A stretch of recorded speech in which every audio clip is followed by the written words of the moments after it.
Good evening, Jerusalem.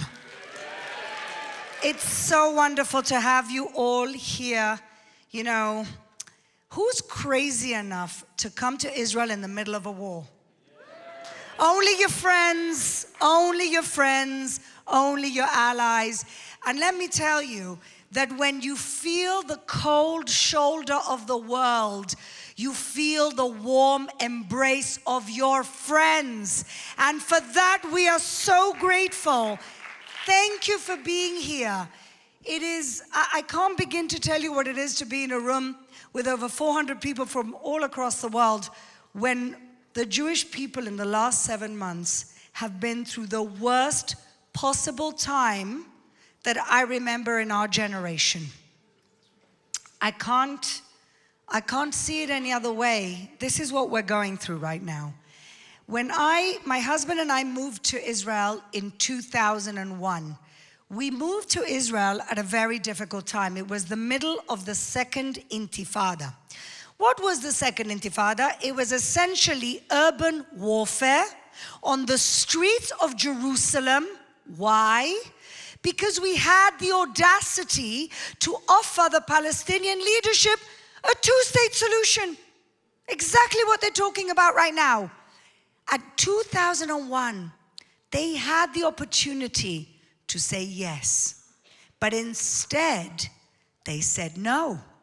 And not only did they say no, they went to the streets of Jerusalem and they unleashed hundreds of suicide bombers to kill innocent people on the streets of Jerusalem. That is the Jerusalem that my husband and I moved here. Of course, our families thought we were crazy. What are we doing? But we knew that this is where we needed to be. Now, 2023, October the 7th, the worst massacre of the Jewish people since the Holocaust. And what becomes the place of refuge? Jerusalem.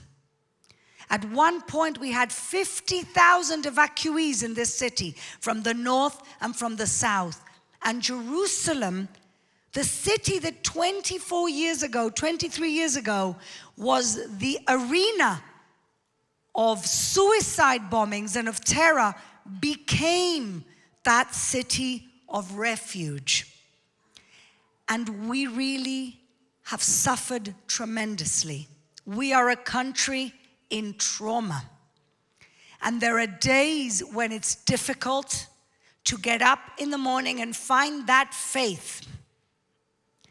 But sometimes we need a little help from our friends. And you being here gives us that faith. So thank you. Now, I want to say one more thing.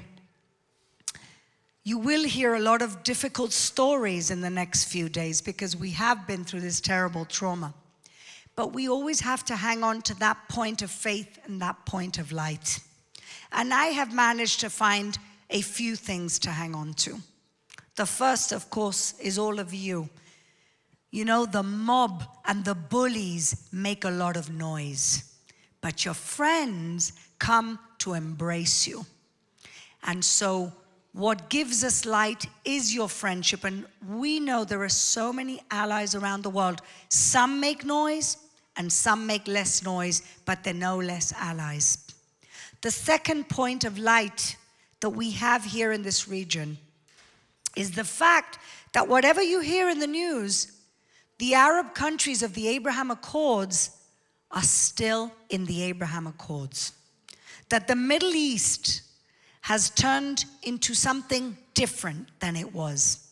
Because that night when Iran attacked Israel with 350 rockets and missiles, and don't get me wrong, they threw the rockets because they intended to destroy this country. The fact we can defend ourselves does not make their attack any less vile. And that night, even the military defense hardware we had could only guarantee our safety 90%. But we managed to repel 99%. with incredible accuracy from a force from America, from Jordan. Who would have seen Jordanian airplanes defending Israel? From Saudi Arabia, from the UAE. And it's not even surprising that they helped. To me, what's revolutionary is that they admitted that they helped. That's the new Middle East. And how many missiles did we repel that night? 99%. Now, if that's not a miracle from God, I don't know what is.